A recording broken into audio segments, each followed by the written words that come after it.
Yes. My favorite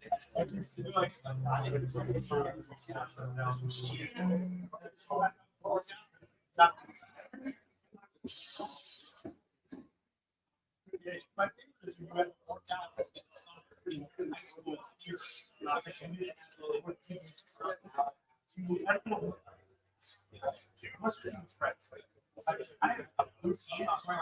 you.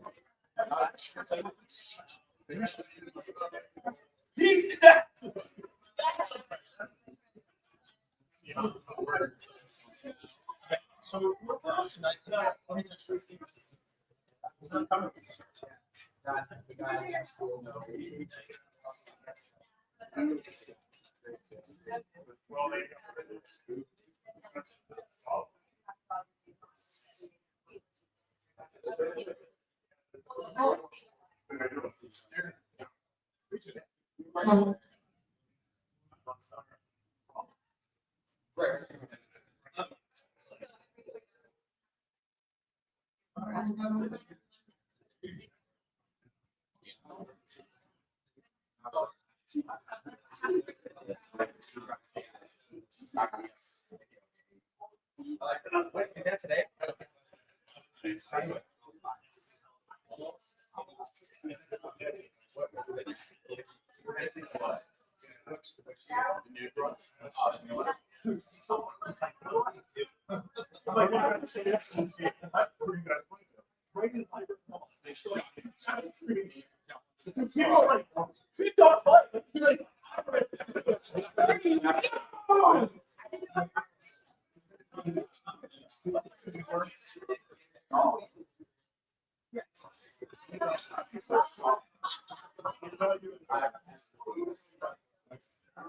It was just there. He was doing one block, and he was stopping something. He was like, then I was doing one pass. I mean, that's smart. Could do that. You'll go block. Yeah. I know it's a question. He really didn't.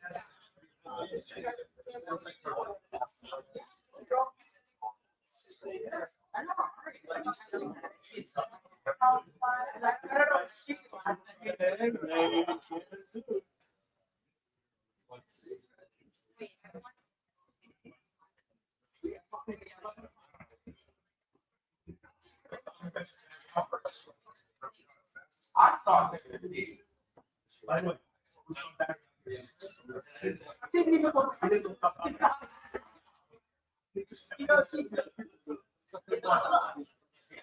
so right here.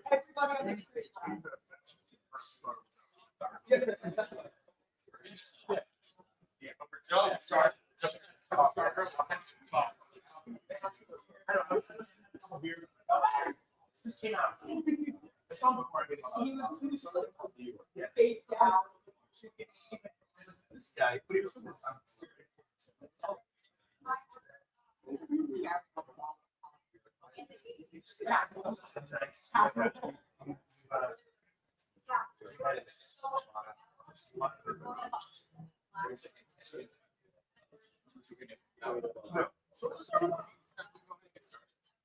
Seems like he wants to watch it.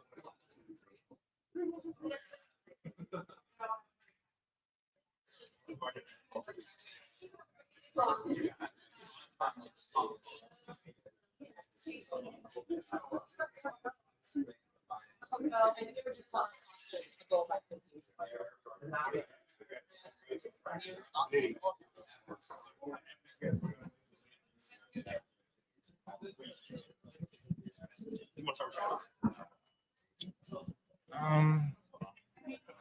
want to just make sure.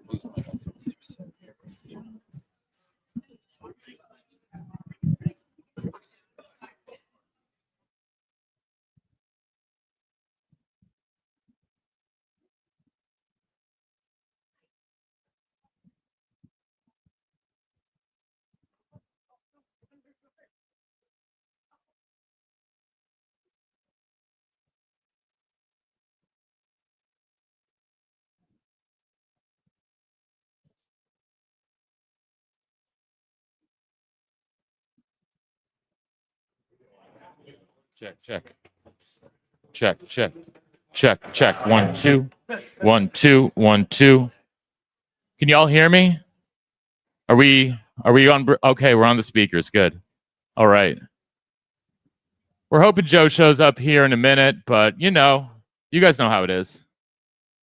That's all I got for you there, Bern. You're gonna have to. Some of these alumni were always about the people.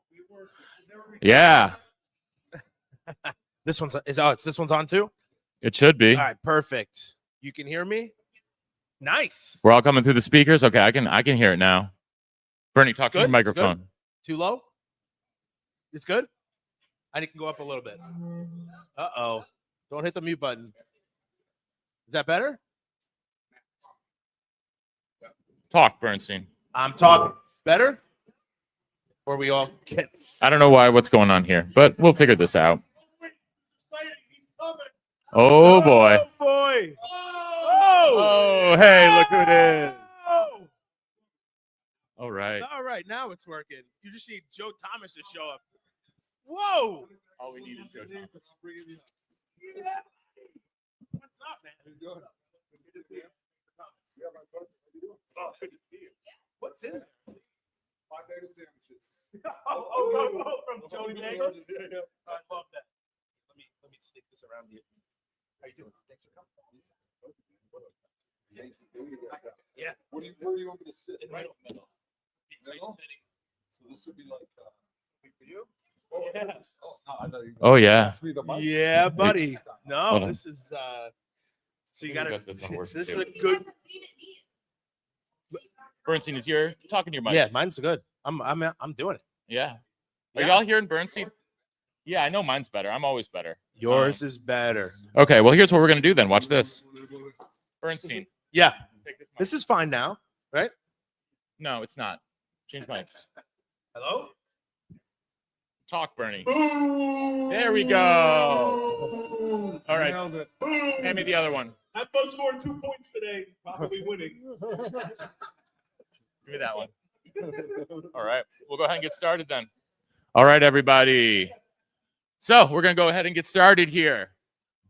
We're going to have more people come in. I know we've got some friends here. So I'm going to start it, though, by saying welcome back to a very special live episode of Believe in Badgers on the Believe Network, presented by FanDuel and our friends at Oak Bridge Wealth Management. I'm Matt Perkins, joined, as always, by Badger legend, the Hebrew Hammer himself, Matt Bernstein. Bernie, how we doing today?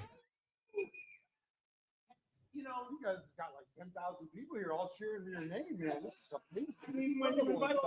I know you guys can't see it when you're watching back at home, but they've got actually stadium seating in the second level in the back. There's so many human beings. It's amazing. Listen, every day on the podcast, a holiday. There's nothing better than being at Jay's. Jay Wandersky. Wando is my favorite place in pretty much America. Coldest Coors Lights, I say. Oh, Right, Jay? Coldest Coors Lights. yes. Certified. An honor. To have you here. All of you. What an honor. What an honor. What an honor. He never said that when you're waiting line outside. He's like, hey, sorry, I don't know you. We're gonna have to wait. I'm at $20. Yeah, then I'll remember who you are. Good to see you, Mark Tauscher. That's right. The real Wisconsin legend. Oh, man. Oh, man. Well, we are here, obviously, today. We got a bunch of special friends joining us, and we're starting off with a bang. Hall of Famer Joe Thomas. Joe, we can't thank you enough for taking time out of your very busy homecoming weekend to hang out with us and hang out with all the people online who are hanging out. Hello, friends online. Yeah, I mean, we got the camera right there looking for us. There we go. Yeah. So, Joe, first of all, we're just going to start by how are we feeling about tonight? How are we feeling about the Iowa game? I'm feeling pretty good about it. I mean, I guess I'm an eternal, so maybe that's why I'm always feeling good about it. But I just think that they built a little momentum with how they started in Michigan last week. I think this is a team that plays well when things are maybe not in their favor and they feel like they can build that chip on their shoulder mentality. You know, a little bit like some of the teams that we played on, Bernie, where, hey, it's us against the world. Nobody believes in us. You know, Luke Fickell, that's kind of his mentality as a wrestler growing up in Ohio, being a state champ as a heavyweight. Like, you play your best when you feel like it's you versus everybody else. And I think that's the mentality that the team is going to take on. And I feel like this is a perfect opportunity for them, and they see it, to flip the script on the season where people have already sold off on what's going to happen this year. But you built a little momentum last week in Michigan. You built the confidence, and all of a sudden now you come home. You got homecoming, a game that maybe not a lot of people are going to pick them to win, but this is where they find their identity and they go out and they win this game. And then all of a sudden, hey, we're feeling pretty good on the podcast, aren't we?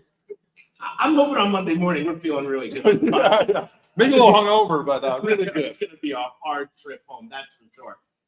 Wait, Joe, is this? We always say a must win, but is this a must?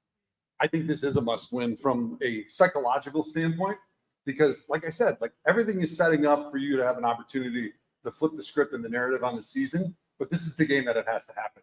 You don't have another game on the schedule that is going to set up the way it does right now with homecoming, coming home after a better performance against Michigan, where you feel like maybe you're finding a little bit of an identity. And so I think they realize, and that's why it's such a big game, and it really is a must win for them. I completely agree. This is a must win for the program, for people to keep engaged. This is an Iowa team that we can beat. And if we don't do it today, it's scary moving forward.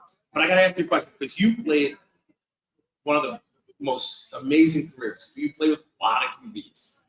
We're seeing that now. What does that do for like the O-line? What does that do for the team to play with? At least I can count 7 quarterbacks in the last 3 years. Yeah, it's crazy. I mean, my college career, John Stocco, just about my whole career, 3 years there. There was a couple other guys that filled in when he was injured and played a little bit as a freshman with Sorgi, but I didn't know what it was like playing with a bunch of different guys until I got to the NFL. And then I played with 20 and 11 seasons.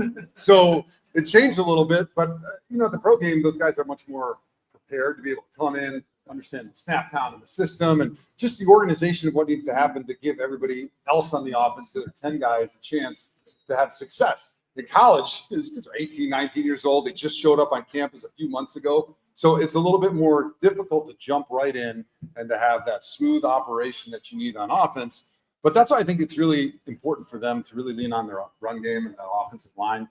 Something that Wisconsin's always been known for, something that we feel like if this is going to be a program you can turn around and a season that you can change the narrative on, it's got to start up front, and it's got to start with the run game. You've got to be able to get back to that, because already down to your backup quarterback, you're not going to be able to do it through the air. You're obviously going to have to make plays through the air, but you can't rely on that. It has to be an identity of running the football on offense.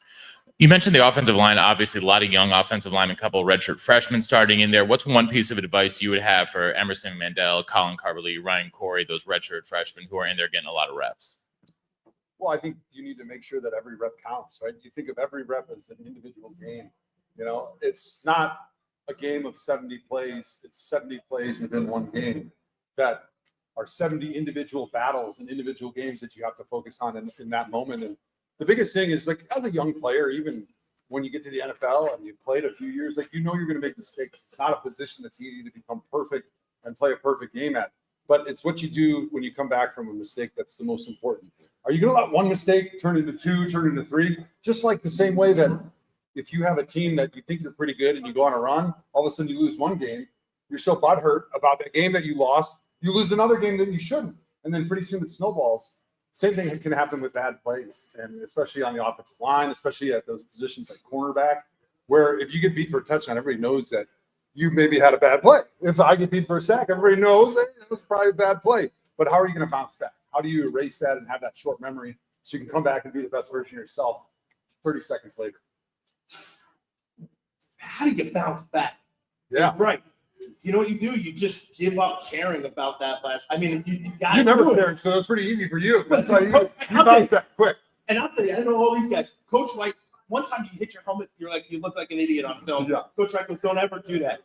So then I started jogging up the field. Made a huge mistake, missed the block, jogged up the field like I was like, the best thing since sliced bread. You were jogging in the terrace. Jogging That's right right. up. Like, look at me, I made that block. So I agree with that. We got to get to a place where we make a mental error, we make a mistake, and bounce back, and people are like, it's not going to happen again. I think we're close. I don't think we're there yet.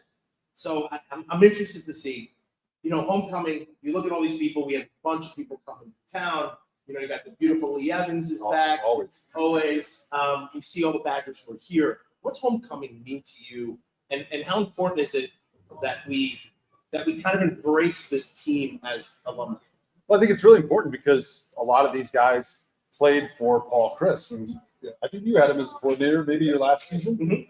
Mhm. And so, like, there is a little bit of a divide in the Badger family, right? You have Paul that was here. He got let go. Jimmy took over. He got let go. And you bring in a guy that is not a Wisconsin, doesn't have a Wisconsin background.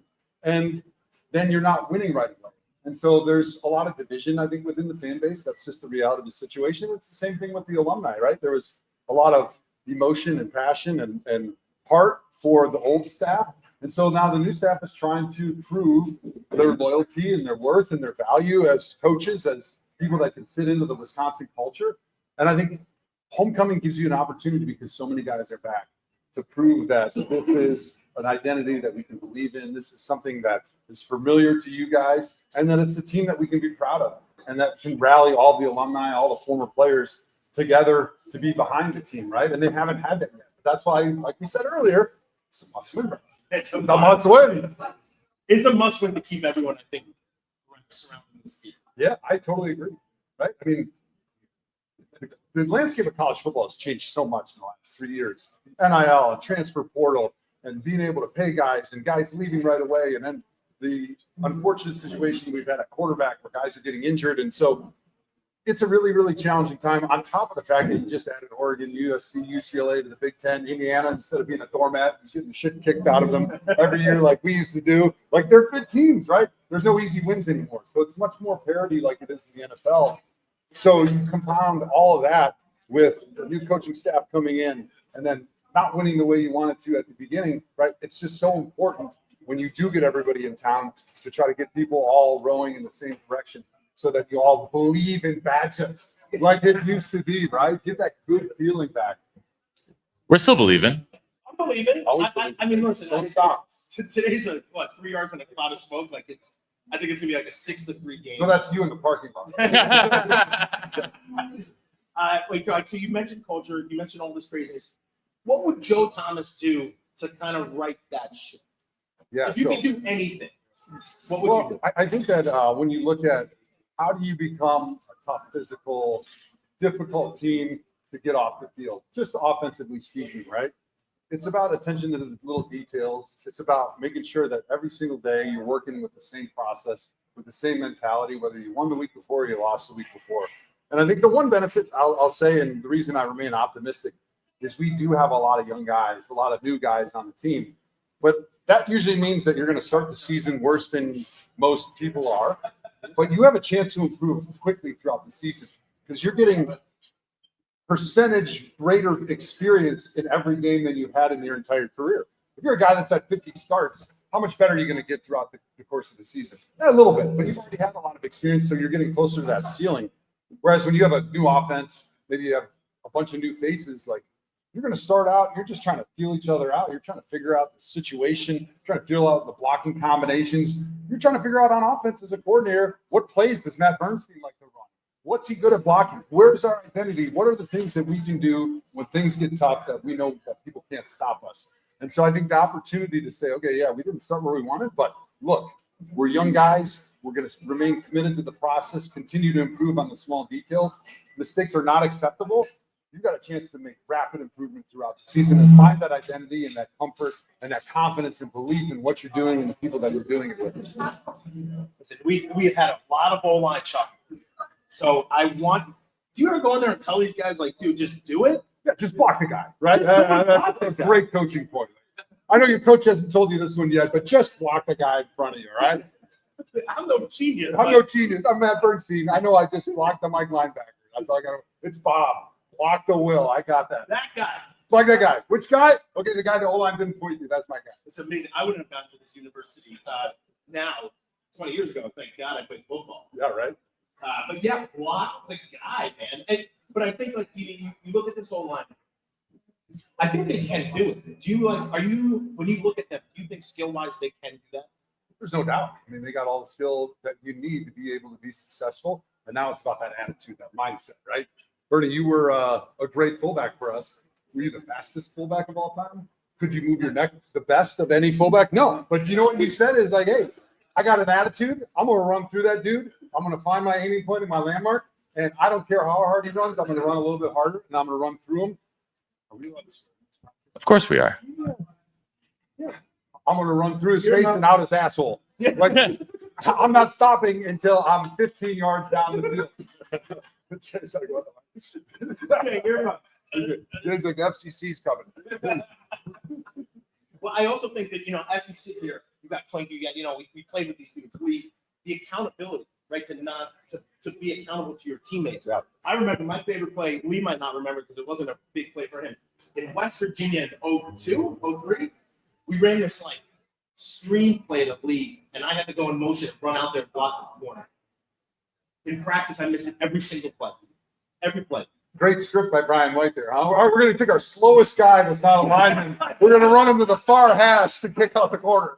But I'll tell you what, I was the second lead. During that game, I blew this guy up. He didn't see me coming. Great. And I had like that extra kick, but also say, I can't let Lee get touched. I can't let Lee get touched. I can't miss my butt. Clink's one of my favorite people. When I went to tailback, he's like, dude, you better follow me.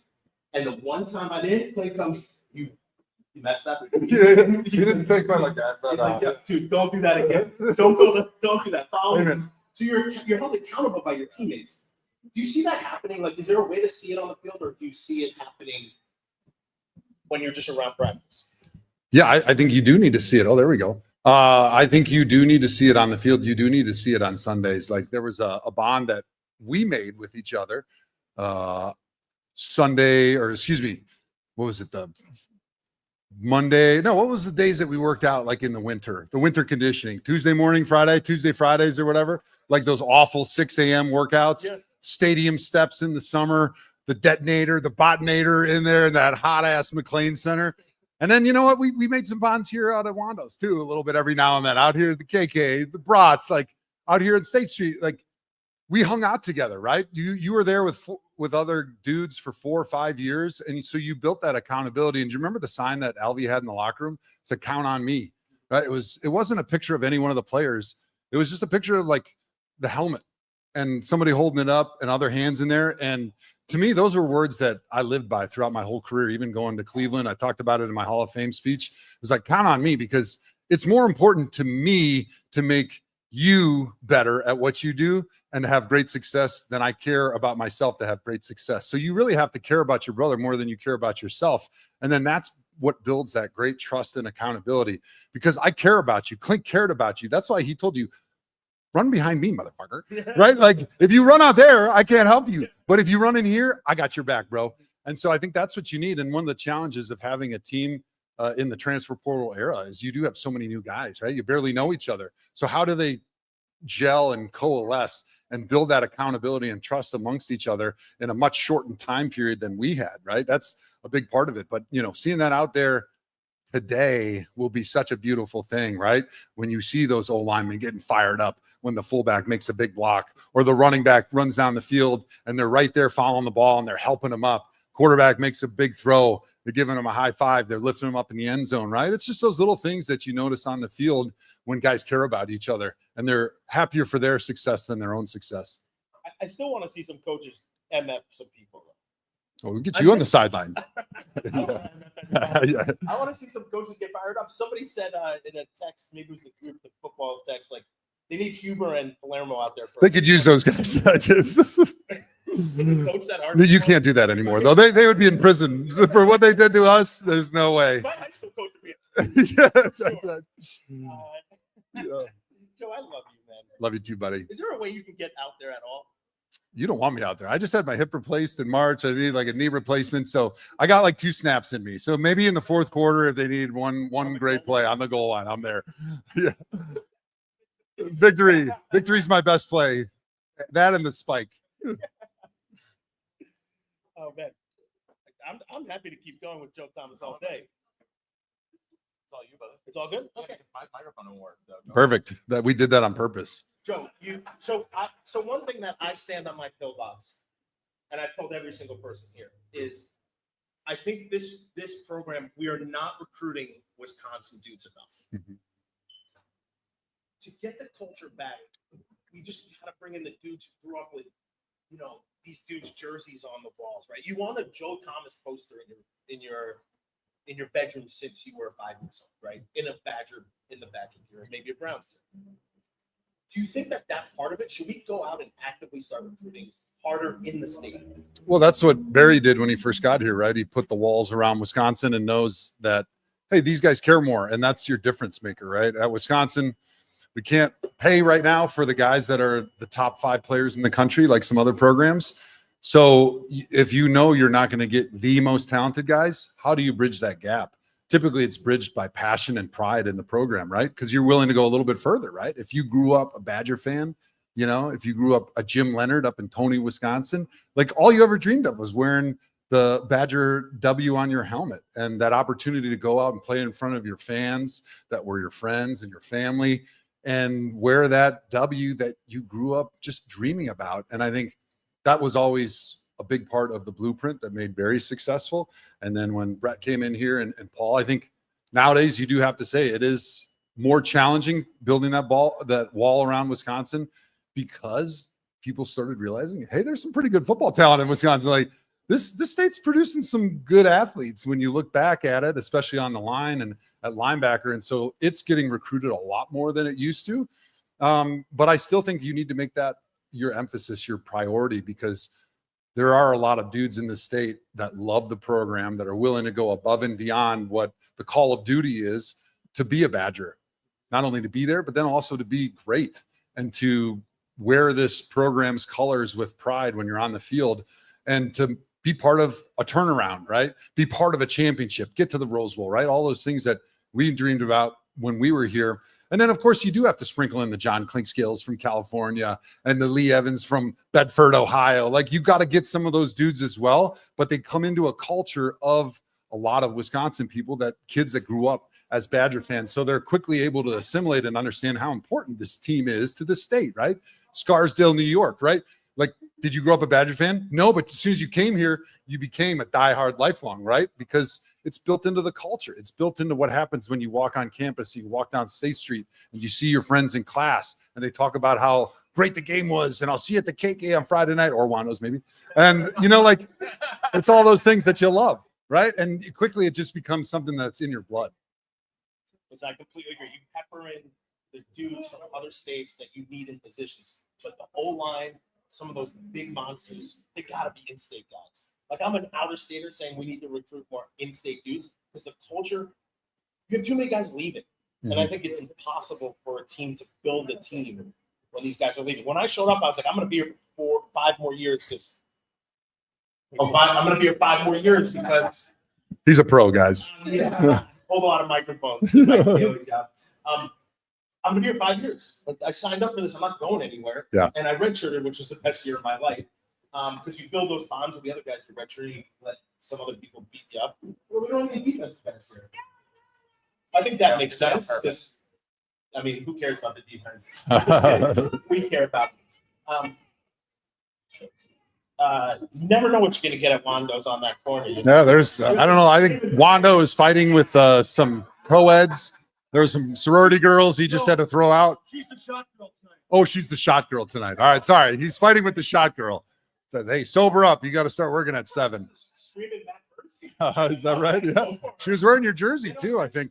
I hope you're getting. Matt Bernstein jersey. Hey, look at that. All right, baby. Woo. I made no money. Not 1 cent. But it's okay because it pays off, because I've had some free beers at Wando's. Just a couple, Jay, not too many. Joe. They were properly invoiced in the system. Don't worry. Yeah, Yeah, you paid for them later. Joe, crazy. It's an NIL. It's an NIL time. Yeah. We pay people. Yeah. Yeah. I mean, it's the reality of what is going on right now in college football. I think a big change that needs to happen is there needs to be like 2-year contracts. There needs to be a 2-way contract, because it is total BS to have a guy come here. You put all that effort in recruiting. You put that all effort into this guy that you think is going to be here 4 or 5 years, pay him NIL nowadays, and then they leave like 6 months into the deal before they've even had a chance to find their own space and role within the program. So I think that's a big change that needs to happen for all of college football, but I think it'll really help us. Oh, absolutely. I mean, you still have to develop them the same way you would when we were here. But I think that having those contracts so that you have a little certainty about who's going to be here from year to year, I think it's really important, right? Because then you can invest even more in their own development. I wish I could pay you. You would have been a millionaire, dude. I mean, you are. That would have been great. Although still a lineman, they would still have been paying Calhoun and AD and all the good-looking running backs. Probably Travis Beckum. You imagine how many underwear modeling contracts this guy would have had if it had been NIL era. See, now that brings a good point. Yes. Oh my goodness gracious! You're not a cheap money. You were. Golly, I would have made no money. Actually, I think I would have been a folklore. No, you would have been a hero. They would have loved you. Joe, tell me about the group you have coming to the game today. Yeah, so we were talking about recruiting Wisconsin. We need to also put a wall around Munich, Germany. I don't know if you see the size of these guys over here that played for me when I was coaching last year in Munich for the Munich Ravens, European League of Football. Whoop, whoop, whoop, whoop. Yeah, baby. Let's go. So they all came over to visit me because they're huge football fans, obviously. And when I was coaching them last year, we talked all the time about, man, I got to take you guys to a proper Badger game. You guys got to just experience it because they love American football, obviously. And they wanted to come over and see the Wisconsin Badgers up close in person. Few of them actually were Badger fans even before I got there, which is pretty cool because I think the identity of the state of Wisconsin, of the Wisconsin football program, is very easy and similar to like their identity growing up in Bavaria. Like Bavaria is a Beer and very bratwurst. proud area of Germany. A lot of like farming country communities and a group of people that really just love football and smashing other people's faces in. And so it fits great. We actually had a guy from Munich in recruiting. Unfortunately, he committed to Auburn. But I think that building a little pipeline from there would be kind of fun too. Do we have the ability to do that? Absolutely. Look at all these guys. They're all wearing Badger stuff right now. There's your free advertising and marketing when they go home. Not a triple X. Yeah, more than that. Triple's on the small end. Sorry, I didn't triple. 6, 8X sweatshirts. I love that. We got to get you guys on fields. Not some heads. You guys like No. They brought the soccer hooligan culture because we had breakfast at Gotham Bagels. I brought you some sandwiches from Joey Bagels, complimentary, of course. And they kept asking me like, so when do we start getting in fights with the Iowa fans? And I was like, no, I was like, this isn't like a soccer game. We're not just going to like find an Iowa guy and start kicking the shit out of him. Like, I mean, it might happen, but it's not what we're looking for the whole day. We like to instill fear without getting arrested. That's right. You guys are doing that over there. I'm scared. That's why he's tongue-tied over here. He's getting nervous. I'm just excited that we have people from, outside of this country excited to be Badger fans today. And Joe, thanks for bringing that. Yeah, absolutely, man. Thanks for having me on. It was a blast. Yeah, and thanks for bringing yourself. Thanks for coming here. Yeah, my pleasure, We're gonna bring on our next guest here in just a second. Oh, but any final imparting words that you have for the Badger fans and the Badger faithful? I'd say just enjoy the heck out of this day. We got an amazing, beautiful day, sunny weather on the beaches of Madison, Wisconsin, in between Lake Mendota and Lake Monona. Down here partying all day at Wando's and Jay's Bar here. You guys are set up, doing great stuff here, pumping up the fan base. Got incredible alumni in town, and I think it's just setting up for an incredible experience, an amazing day. And I think it's one of those that as Badger fans, we just need to soak it in, absorb it, enjoy it, because I think there's going to be a victory at the end of the day, and then we'll be celebrating late into the night. And we'll think about maybe when we look back, this could be the turning point right here, this game, this weekend of this team under Luke Fickell. So get my liver going. Let's go. Hope you took your milk thistle before the day today. I left it at home. Oh, We're no. going to go to the game. Everyone's going to be drunk. We're going to be cheering harder than we've ever cheered. Can't wait. I think we need the fans in this more than anybody. Absolutely. Make Iowa comfortable. That's what Barry said. Come, cheer, support your team. Joe, I love that. Love it, buddy. Love you too, man. Thanks for having me on, brother. Fun at lacrosse. Yeah, off to the lacrosse tournament here in the Dells. All right, everyone, let's give it up for Joe Thomas. All right, Thank you thanks, so much. Beauty. Thank you, brother. Appreciate it. Oh, there we go. All right, folks. we're gonna let Joey and Bernie here get a couple pictures. We got a big shout out here, by the way. Aaron Fry, AMF Photography. Want to give him a big shout for coming out today, doing our photos. Huge supporter of the show. Support him. Support the people that support us. Just great dude all around. If you need any sort of photography in the Madison area, anywhere in Wisconsin, make sure to hit him up. So thanks, Aaron.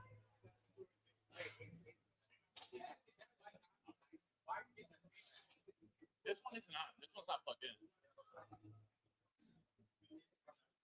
I don't know what's going on with that. I can't figure out these microphones. What's going on here? Yeah, I know. I'll figure it out. No, we're still live. We're still going. We're good. We're good. So,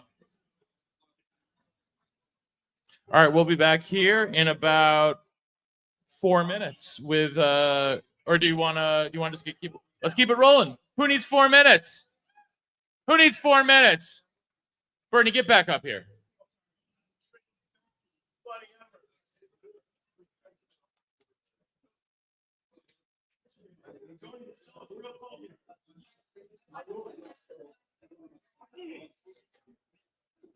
I'll figure these microphones out at some point.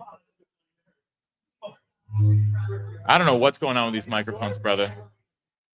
I have no what. What makes the show good is that it's just a lot of random things happen.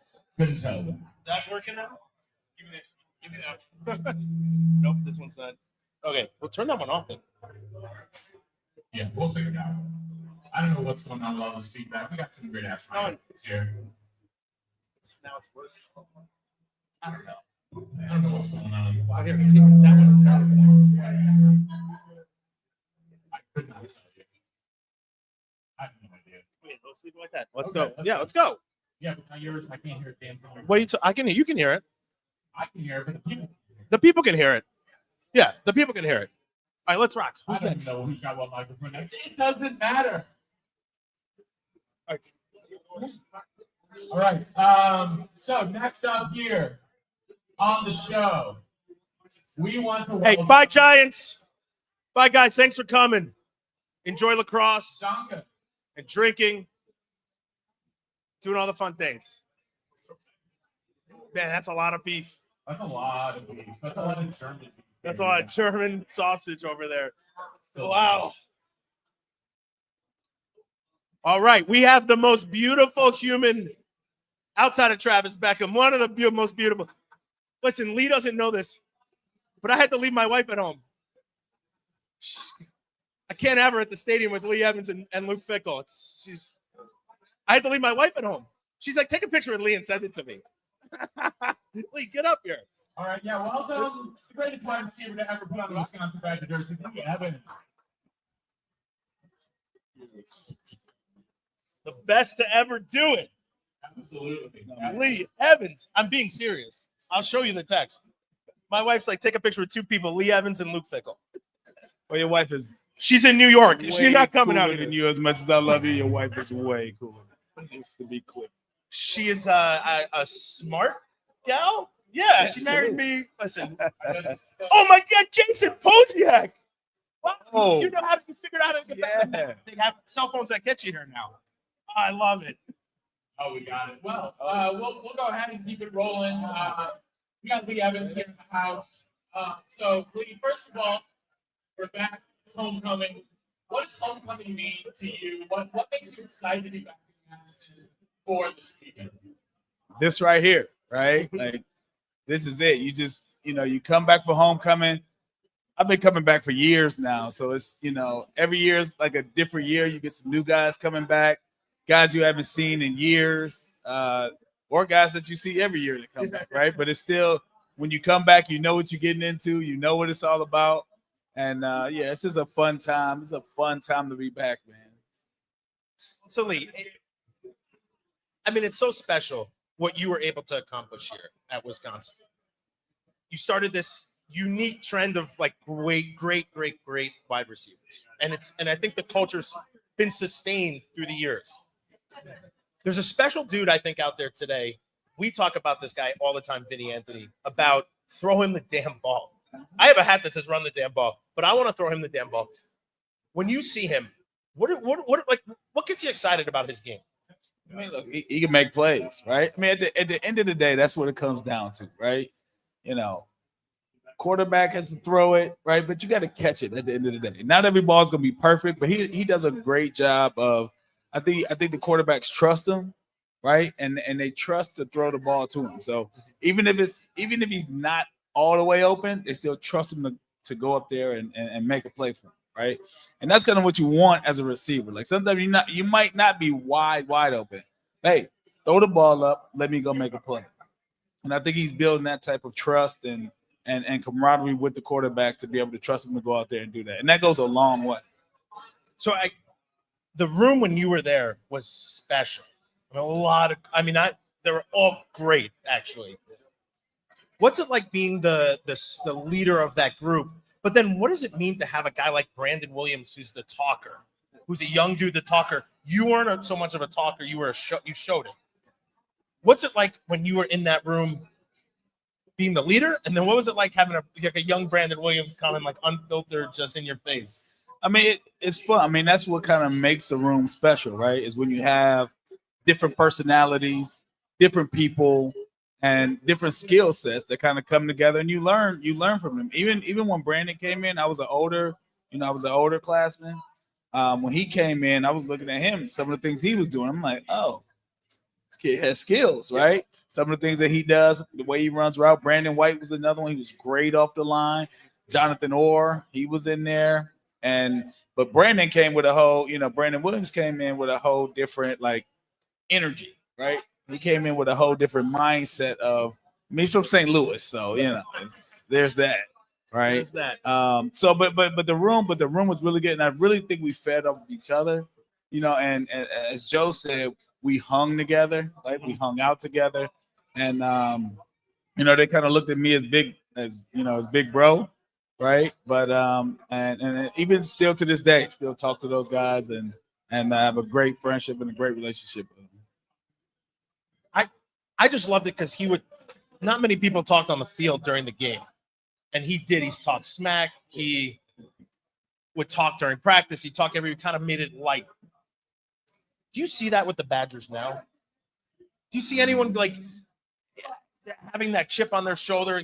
Brandon you watch some of the film at early with 25 on his jersey, and that dude looked like a little kid. Yeah. No, I mean, I don't. It's different now, right? I don't really see that. I mean, even as a casual fan, you probably didn't see it with Brandon. We saw it because we were in it, right? Sure. And we saw it every day, just kind of who he was, how he operated, right? So you don't really see that, from a casual fan standpoint, but I'm sure there's some guys out there that's, that are, pretty confident in their abilities and not afraid to tell somebody about it. So I gotta ask you, one of the coolest nights of my life Save one of those. is when we beat Ohio State. I know that you get asked this a ton of times about that play, about burning Gamble, like the best player on defense. I want to hear your side of it. I know I've asked you this, but I think it's cool to rehash it. But then we're playing a night game. We need a win. What's special about Madison at night and its homecoming? Like, what are all these things? Like, what if we could equivalent what Ohio State looked like? They were 18-0, national champions. What kind of is the same culture, environment? Yeah, I mean, it's one of those things where Coach Alvarez always, was a big proponent of, hey, if they want a dogfight, let's give it to them, right? So they knew what they were walking into. They knew what they were coming into, right? And we knew it too. But we were up for it. We were ready. We were ready to go for it. But Madison at night is just a whole different animal. It's a whole different animal. I mean, the tailgate here for an 11 o'clock game is bananas. 6 o'clock, 8 o'clock, right? No, it's a completely different. It's a completely different animal. So, and it's not many places that you can go to, in the country, college or professional, that gives you that type of energy. And so, and that was it was a rainy game. It was raining. It was kind of ugly out. At 0 catches, right? And it was just kind of plugging along. It was kind of a dogfight either way, and that was one of the plays that broke it open and put us ahead. So it was that I will never forget the atmosphere of that game after that happened, because that was just such a special night. Dude, it's like one of the most tactical routes you could ever run. You were a tactician. Is that the right word, Matt Perko? A tactician? That's absolutely right. What was so special about your game? I'm going to come back to Ohio State because I think it brings in the Matt Shaver thing of like your backup quarterback goes in. He had a chip on his shoulder. We'll go back to it. But what made your game so special? Outside of like literally catching every single football except for one I ever saw you drop at Pro Day. I remember it because you dropped it. That's amazing. Well, more so than anything is speed, right? That was kind of one of the things that I relied on. Obviously catching the ball, but speed, right? Speed is one of those things that it puts a little bit of fear in the DB, right? When you can just when they think you can just run right by it, right? And Chris Gamble, who was a phenomenal corner, unbelievable corner. He's like he's a corner, so he's gonna, like his last name, gamble a little bit, right? Like he's trying to get the interceptions. He's trying to get he's looking at it as saying, looking at it like, hey, this is a backup quarterback in. They're probably just trying to get a quick little something off, right?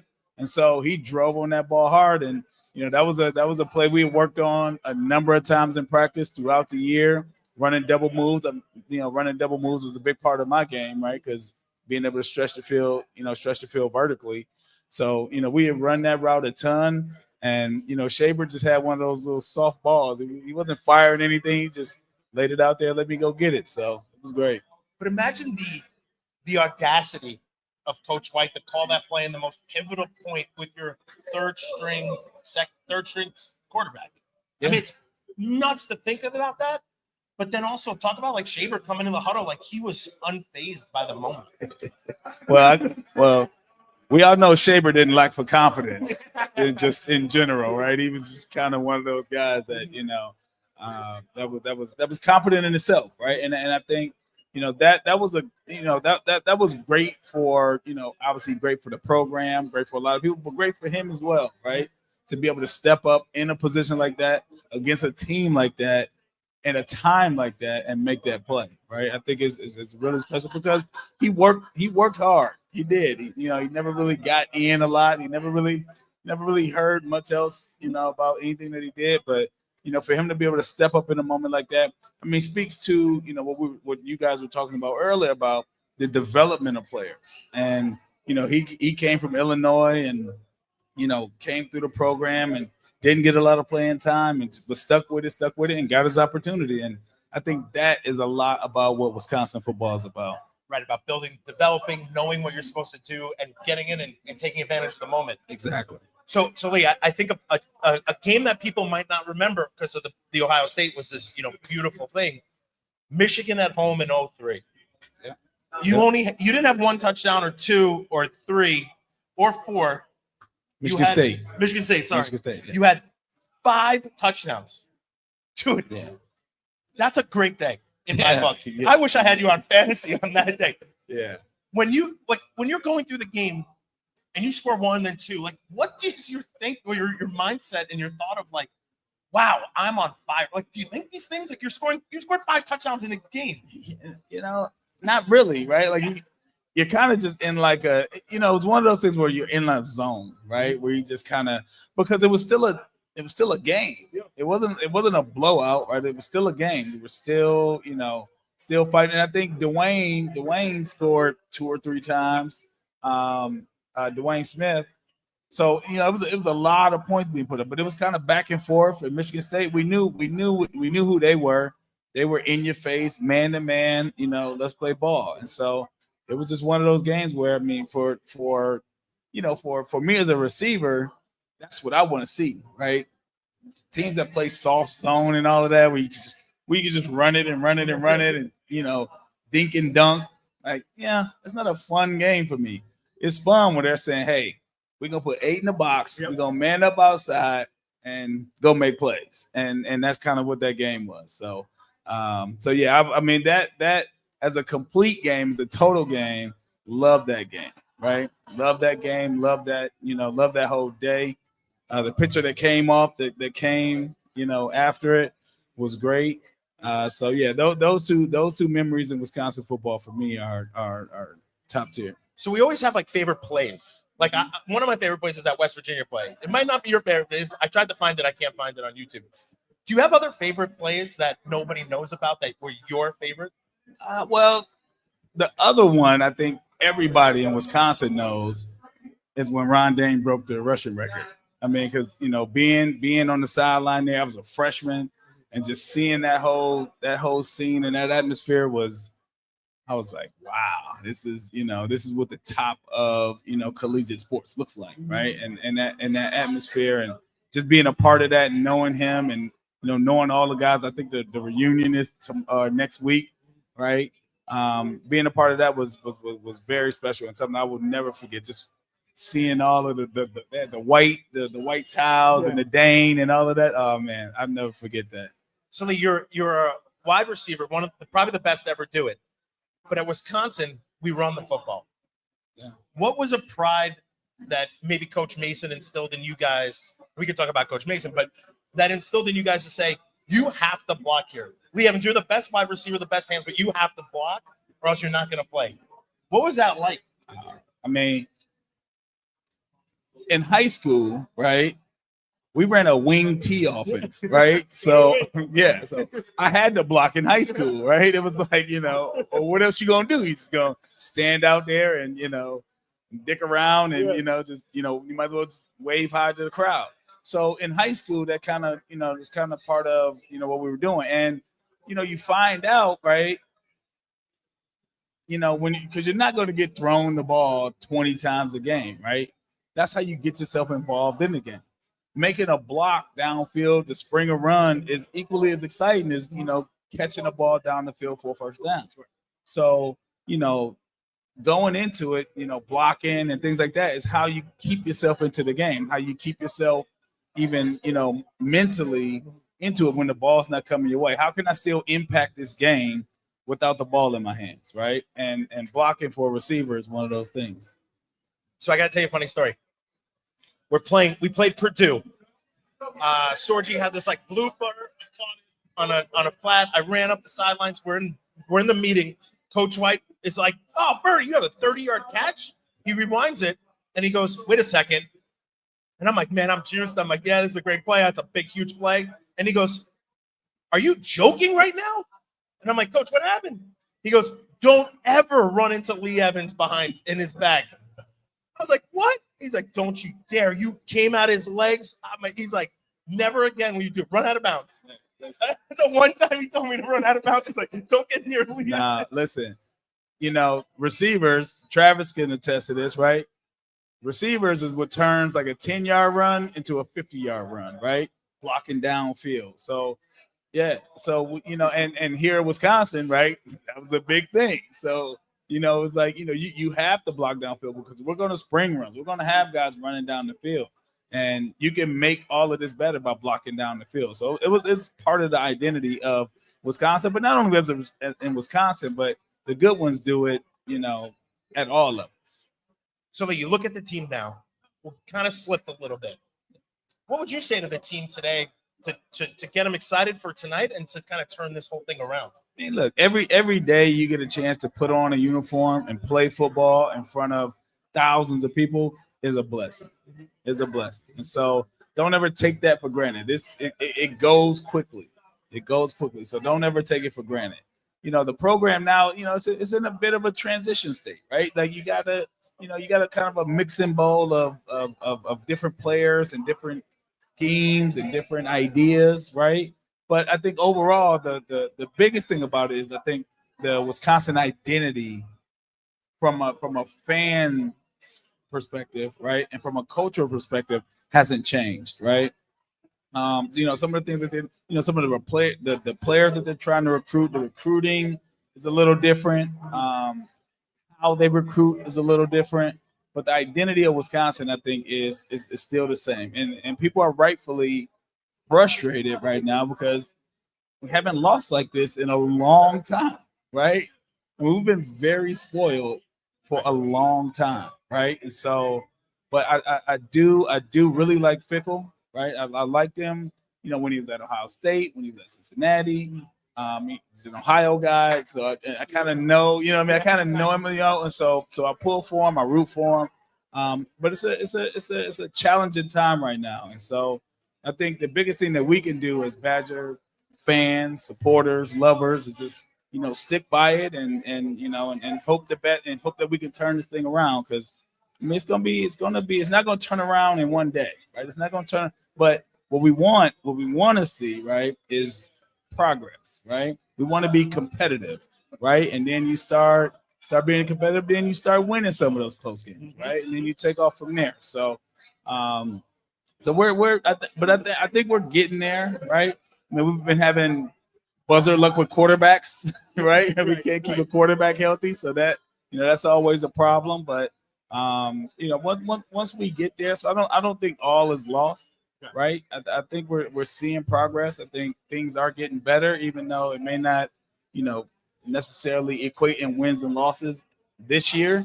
But I think the culture, the temperament of the team is getting better, and I think that's what we need first.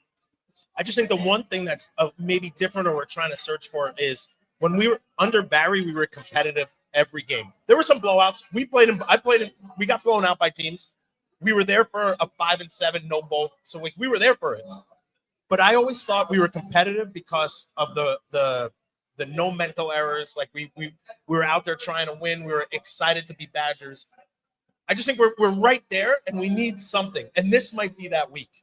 Yeah. I mean, this is like a rivalry game, right? This is like, playing your brother, right? Minnesota, Iowa. It's like, it's the same, it's the same thing. So, I think they'll know what this game means. I think that when they see all of the fans there tonight and all of the energy that's there around, circling around this team, because Iowa's gonna be here too, right?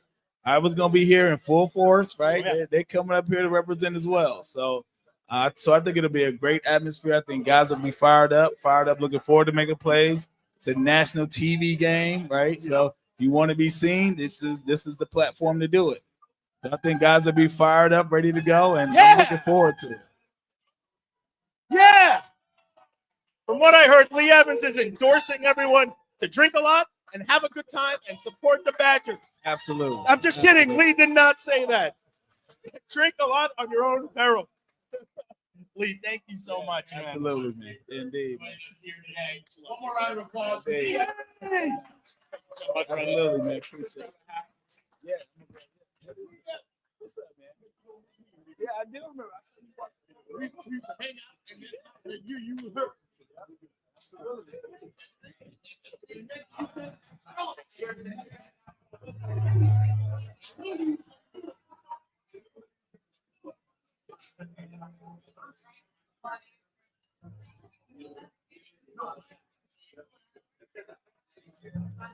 We'll be back in just a moment with Dr. Clinkscale.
Boo!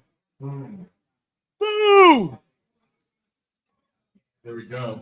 All right. Folks, we're going to come on back now. We're back here, Believe in Badgers Live at Jay's. Shout out to Wando. I don't know, he's around here somewhere. Shout out to Wando. Shout out to the crew behind the bar. Tip them well. Somebody outdo Don Davies' tip from last year. That would be great. Ask Callie how much that was. Just try to outdo him. Shout out to Chris Anicetti and Oak Ridge Wealth Management, title show sponsor. We absolutely love Chris. You are a professional athlete, collegiate athlete with NIL deals, and a parent of a collegiate athlete with NIL deals. This is the man to get in touch with. He makes sure your money is right so you can maximize your earnings on and off the field. Chris Anicetti, Oak Ridge Wealth Management, get your money right. We got another guy who's going to get it right with us. Next up, offensive lineman extraordinaire, Madison firefighter, local legend, Jonathan Clinkscale. Give it up, Yeah! everybody.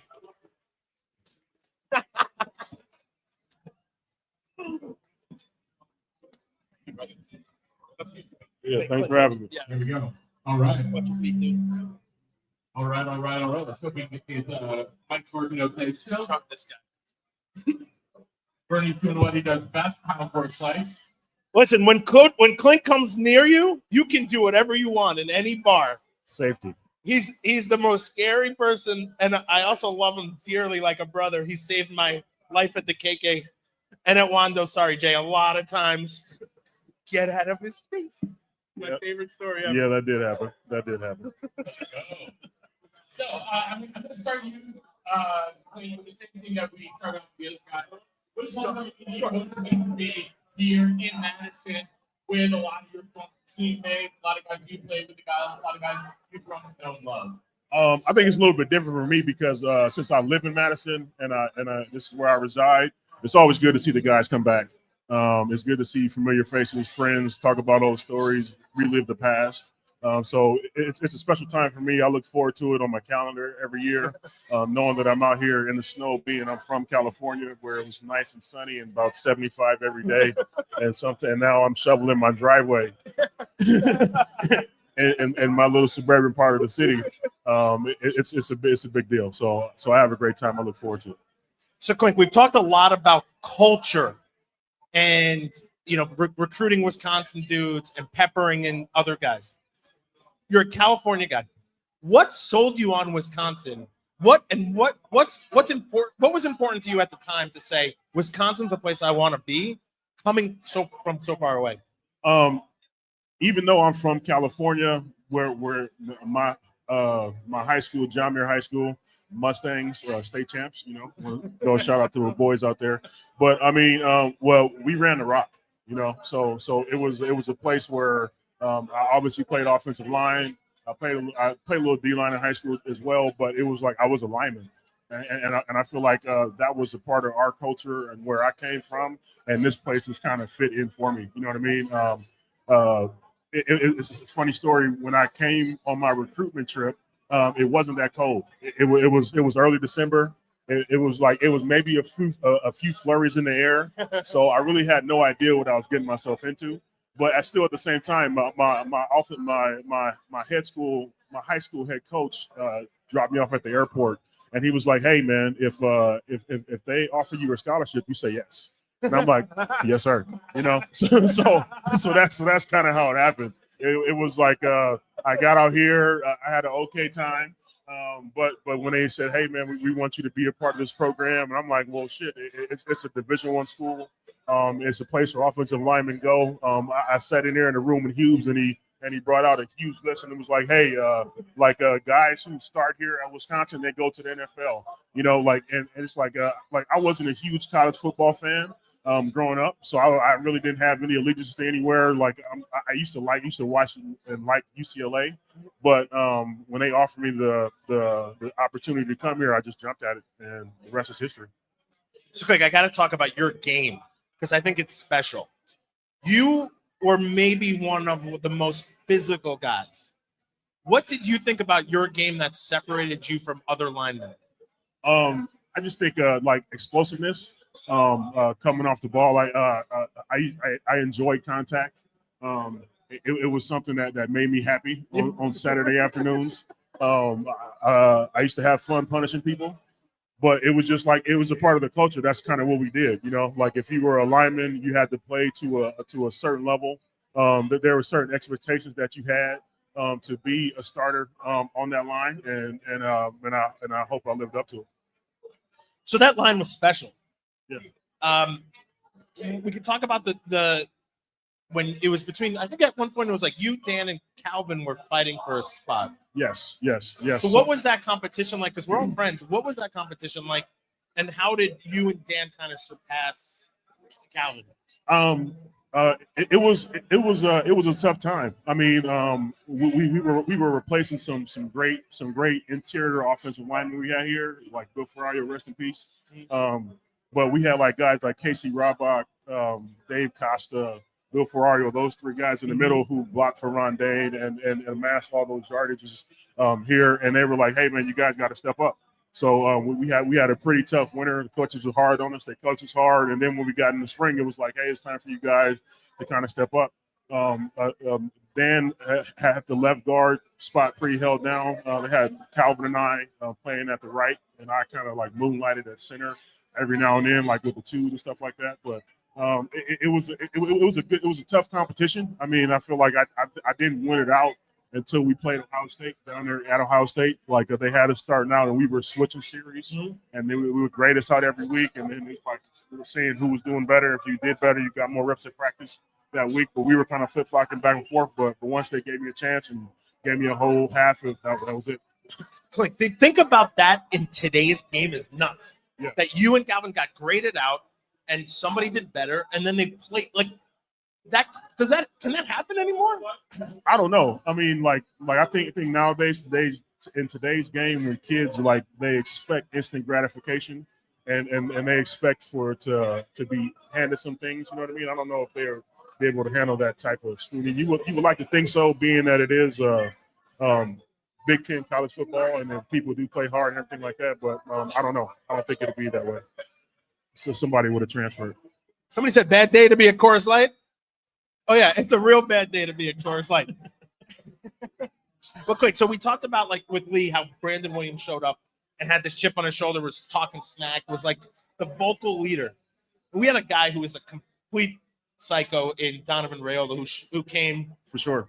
Yeah. and was the vocal leader. Was that important to have that type of guy? I mean, it made it fun.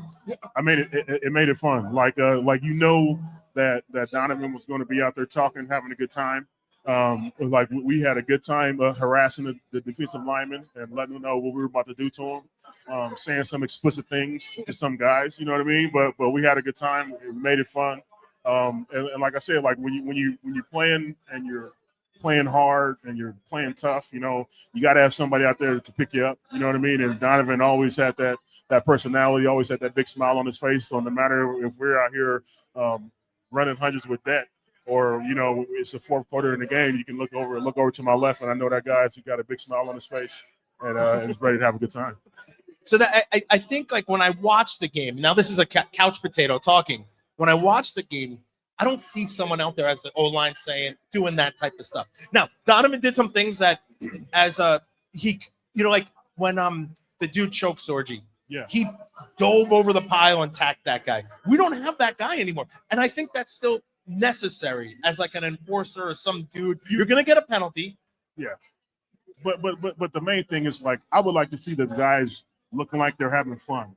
You know what I mean? Like I feel like that's the biggest difference when I can say like as an older former player, like we can watch the games and you can tell we were having a good time being out there playing, you know? So I don't know if it's like they're not transferring or they're not knowing that this is one of the few chances you get to have this, or they treat it like it's too much of a business. You know what I mean? I think back in our day, we was out there having fun, having a good time. Yes, we wanted results, but we were happy to get further away from the coaches so we can do our thing and not them screaming down our backs at practice. You know what I mean? But and going back to what you were asking, I don't see any nastiness out there. You know what I mean? Like I just don't see like a bunch of any mean things happening up front, you know, and I would like to see that, man. It's Iowa this week, you know, it's a big time rival, you know what I mean? I want to see somebody getting pushed around because that's kind of what we did. Like that was kind of some of our pillars of being like they call us the big nasties up front, you know what I mean? Because we were big, we were bigger than most people sometimes, you know what I mean? I wasn't the tallest guy,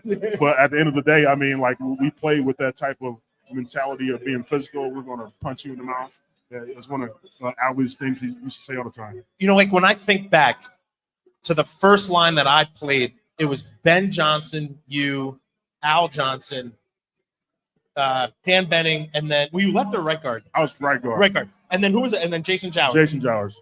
That's a good line. Yeah, I mean, yeah, like we like what you guys were nasty, not like a little bit nasty. No. Like Ben Johnson, like trying to hurt people legally. Yes, for sure. I mean, like Ben Johnson was a monster out there, man. Monster. I mean, his legacy is definitely overshadowed by Joe and what he did on the football field. But Ben Johnson was a dude, man. I mean, like he was like a big, quiet assassin. He looked like a big bear. Always had a big, scruffy beard. You know what I mean? He really didn't say much. And a shoebox T-shirt up. Yeah. You wore a shoebox T-shirt in every color. He always had a shoebox T-shirt. But I mean, like he was a dude that when I was pulling around on that counter, it was always clean. You know what I mean? There was nobody there, and he would let me know, like, hey man, like don't worry, you're going to see exactly who you're supposed to block because he's blocking too. You know what I mean? So he's one of those dudes that you love to play with. Had great feet, tenacity. I mean, and then every now and then, like he would speak up if he had to in the game. Some shit's not going right. If you hear him barking at somebody, you know somebody fucked up. Yeah, You know what I mean? You're having a bad day. Yeah. But I mean, like there was times he had to get after our ass if we're not doing what we're supposed to do. But I mean, like that's the part of the accountability part about it, right? You know what I mean? As being a teammate, being accountable to your brother, the guy next to you, you know what I mean? And knowing that it's like, I got to get this right. My footstep has to be on point. My technique needs to be flawless. You know what I mean? Because we're out here trying to kick some ass, you know? So, But they also then recruited Joe Thomas, Donovan, and Mike Lorenz. yeah. No, Mike Lorenz came in my class. Okay, my bad. I'm saying like then the next line up with these guys. Like, Yeah. there was no drop almost ever. No. And what we were saying the other day is we've had a lot of rotations. So I want to ask you about that, but there was never this rotation. There was just a next guy. Mike Lorenz is up. Yeah. And it's your turn to do it. Yeah, exactly. It was like it was a level of expectation that we had in that old line room. You know what I mean? Like whether you were watching, we were watching tape. You know, whether it was the ones up, the twos up, or the threes. Like they were all expected to be on point. They're expected to hit their landmarks. It was no saying that you're a number two that you can relax. You know, like that wasn't a thing because at any given moment you can be called upon to get out there, and they want the same type of commitment to attention to detail. Yep. From the ones to the twos to the threes. It didn't matter. There was no expectation that there was a drop. Absolutely not. Never. No. So thinking about the team now, we've had, I think, 5 games, 5 different rotations of O-linemen. Am I right, Matt Perkins? So as a lineman, how hard is that to be a part of a rotation? I mean, it doesn't really matter. I mean, you have to, everybody has to know what they have to do. I mean, like whether, I think the hardest thing would probably be if you're going from like right guard to left guard, or if you're going from left tackle to right tackle, because everything is switched in your mind, the plays and things like that. But as far as like a guy spot Dewey playing here, a person bumping over to a different position, I mean, like that's kind of what you have to do. I mean, like, you know, like line is a hard job. You know what I mean? So it's like, you know, like it's like I don't really believe in giving people outs when it comes to that. You know what I mean? Because you can't, because your team depends on it. You know what I mean? And it's like if we're playing well up front and doing what we're supposed to do, we're going to win games. You know what I mean? So I feel like it all falls back onto that. You know what I mean? And we have some guys who are very talented. You know what I mean? But I just want to see some nastiness out there. Dude, I love it. Clink, no excuses. No excuses. I don't care if you were right tackle and now you're left guard. It doesn't matter. I mean, like it's hard. I mean, but that's it. It's hard. You know what I mean? Just getting in the other stance, work on it. You know what I mean? But it's like, you know, like you can't give excuses because at the end of the day, it's everybody's dependent on you, right? And it's Big Ten college football. Yeah, it's Big Ten college football. You know, it's Division I. Now these guys are getting a little bit of cash in their pocket. You know what I mean? Like I was telling guys a story. It was like when I was here, we had the shoebox my freshman year, and they told my freshman class we couldn't eat with the team on Wednesdays. You know what I mean? So we had to walk by. We go to practice. We have to walk by a training table and go ride the bus to the towers to get to get real cheese sandwiches. You know what I mean? So I don't want to hear that shit. Yeah. the landscape has changed. Yeah. From not being allowed to eat with the team because you've got paid. Your scholarship costs too Our much. scholarship cost too much, so we couldn't eat with the team on Wednesdays. You know what I mean? So like, I don't want to hear that talk about it's hard shit. Like, I want some wins. I want some W's. I want some W's too. Yeah. So it's like, what film should the guys watch of you? What film, in what game do you say that was the hardest hitting game I've ever played in? I destroyed all these dudes. I owned the day. Like, are there games like that for you? Yeah, I had some good games. I mean, like I don't know, like Ohio State, down in Ohio State when I was younger. I mean, like the first game coming out our senior year, I had like a pretty good pull-off photo to do on a little trap. You know what I mean? That I think you busted it in on. But I mean, I don't know. I had good games. What about Penn State 2004? Yeah. Penn State 2004. I mean, you know, I had some good pulls. Tailback. Yeah. That tailback was going. You know, I had a couple good pulls, flipping a couple cats. But what's it like to say? Okay, so we'll go back to that day, right? Everyone's hurt. I'm in. It's not about me. The O-line, Coach White goes, we're running. Do you see how many times we ran to the left? Yeah. The whole entire game. Yeah. Why is that? Because I was pulling. We had some good the combination on the left side. Those two the guys were solid. I mean, like so it's like we're just adding me to the stronger side of the line, and we were just getting after it. You know what I mean? I do know what you mean because you told me about it. First play, you see that corner. Yeah. What's it feel like to see a corner out there when you're pulling? Oh, I just get excited. I just get excited. You know, I'm trying to put some on tape. You know, like, and I'm not trying not to miss him. You know what I mean? That's the main thing. But just run full speed, try to get him and throw his ass out the club. That's what we should talk about. You didn't throw him out the club. You knocked him out of the club. Yeah. He was on our sideline. Yeah. He was getting water. I mean, that was a good feeling though. Like when you do that and the sideline goes nuts. You know what I mean? It's just a good feeling there. And then like they told us like, hey man, we're down to a couple guys, and we're going to be depending on you guys to help us win that game. And in our room, man, we relished. You know what I mean? It was like, hell yeah, we don't have to pass block. We get to run our favorite plays over and over again, and we about to punish these dudes. You know what I mean? So it was fun. I think as a running back, the confidence we had in the line was so high. Yeah. Like you guys were not going to miss a block. You weren't going to make a mistake. 99%. Like that's a ridiculous probability. Yeah. And we had that. And then that's what I remember. Like there was no thought of like, oh man, we can't run this way or that way. No. Because you guys dominated. Oh, yeah, when we went to Ohio State in 2004, yeah. you guys dominated. We had those dudes out there crying. Like they were saying we were cheating. AJ Hawk. These guys are NFL all forever. Yeah. And we were running the same play. And like talk about Donovan, like we would go to the line and we would tell guys what we were going to do. Like, you know, like we'd be like, hey, 45, we're about to take him and put him in your lap. They'd be like, shut up, fat ass. We're like, watch this shit. You know what I'm saying? Like we blowing kisses at people. You know what I'm saying? Like if we had a good time out there. Oh, I didn't know that. Oh man, it was a lot of stuff going on the front. I just remember the confidence because AJ Hawk had like 30 tackles, but they were 20 yards downfield. Like that dude got owned. Like we owned that team. Yeah, for sure. I mean, so what's it like to own a team on their turf? And then let's equivalent to Iowa. We need to own them today. Yeah, I mean, like I feel like when you have a team like Iowa, that's very similar to Wisconsin. It just comes down to who wants it more. You know what I mean? Like it's kind of funny. Like I bought my windows from my house from a guy who played at Iowa. You know what I mean? but it was like it's always a fun game. It's always a good game because you kind of know what you're going to get. But I mean, we have to come out. We have to do what we do. Just how we started that last game with there's something that looks similar that kind of like fits our that suits our strongs, what suits us as the people that we have on the team. You know what I mean? As far as our personnel and doing things like that, you know what I mean? I feel like we'll do well. We just can't get away from it. You know, we can't start doing cute shit and doing other things that doesn't suit what Wisconsin football should be all about. I don't remember having a reverse or anything in our toolkit ever. No. I mean, like to me, like if you can do those type of things, sometimes you know defenses may dictate you doing that, but that can't be a stalwart of your offense. You know what I mean? Sometimes you have to go right at the guys and prove that what you guys are teaching, what you guys are coaching works, so the kids will believe in it And then if they know what they're doing, if they don't have to think about so many things, you can play faster. You know. So Clink, I know we're almost done. You can tell the team one thing today, especially the old linemen. What are you telling those dudes? Have fun. You know what I mean? Like have fun doing what you're doing. Go out there, like pick up the running backs when they get off the ground. You know what I mean? Like be vocal, like talk to each other. You know what I mean? Like have each other's back and just have fun.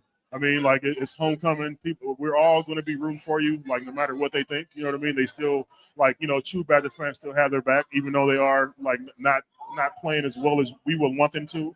You know what I mean? But sometimes you can have higher expectations that people have for themselves. But I mean, but that's a good thing as well. You know what I mean? Like we expect them to play well. We want them to play well. And when they do, we're going to root for them. And even when they don't, we still root for them, but we're pissed off. You know what I mean? So. Because I love that because it's important to us. Yeah, and we still important. come back and we're still here. Yeah, to like support the team. yeah, like we're going to be here for them. You know what I mean? No matter what. Listen, I'm not going to a Jets game. No. I don't care about them that much. Exactly. But this matters. Yeah, it definitely. You know. Clinkscale, everybody. Woo! Yeah. Also supporting our community firefighter here in Madison. Making sure everybody stays safe. And we up next, the one, the only Brian Calhoun. Where is he? BC, what up here? 2005 Heisman Trophy almost candidate. I got hurt. It's my fault. You were so good, though. I mean, you were. All right.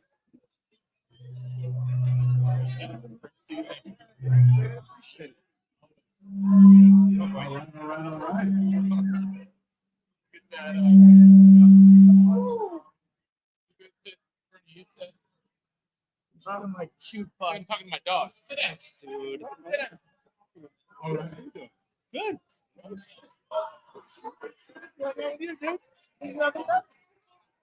right, now, as you see here, BC, friend of the pod, many time guest here with us. First time in person. We're very excited about that. BC, I'm actually going to start, though, quickly, with not a Wisconsin question, but a high school football question. You are head coach now. Yeah. High school football head coach here in the state of Wisconsin, Oak High School. How has that experience been for you, and how has that changed your relationship with the university? It's been Wow, a good. just jumped right into it. You just jumped right into it. It's been a good experience. You know, obviously being at my alma mater, me and Travis Beckham's alma mater has been pretty cool. The community has embraced me being the head coach, but it definitely gives you perspective of how much goes into running a program. So I have a much more appreciation for head coach, especially high school head coach. But BC, you must be hearing, I will just jump into your high school stuff now. You must be hearing things around the coaching community in high school about the program here. Has it changed people's perspectives of like the importance of funneling guys up here? Is it important? Like, is it something you're doing, or is it what's best for the kid is what I want for the kid? I think it's important to recruit the state, right? I think that's really important. And unfortunately, the last few years we've had the top recruit in Wisconsin go somewhere else. And so that's disappointing, but I've developed relationships with Coach Blazek. He's been down to the school a couple of times. I love him, right? Midwest guy, Big Ten guy. Spalding's been down a couple of times. So I think it's important to recruit the state. But you know what helps recruiting the state? Winning. And that's when you win, that helps the idea and the perception of the program. Winning's everything. And it cures a lot of problems. It cures a lot of problems. It cures a lot of problems. What's it been like to meet Coach Spalding, talk to him about like football? Like, I think he's a great coach. I think he's coaching really good kids. How's it cool? Like, is it cool to be a running back and talk to the running back coach and be a head coach now of high school? And he's a good dude. I mean, I think he's done a good job. I think he embraces what it means to be a Wisconsin running back coach. And he's got a good room with him. You know, I think, you know, unfortunately we had a system a couple of years ago that didn't fit our identity.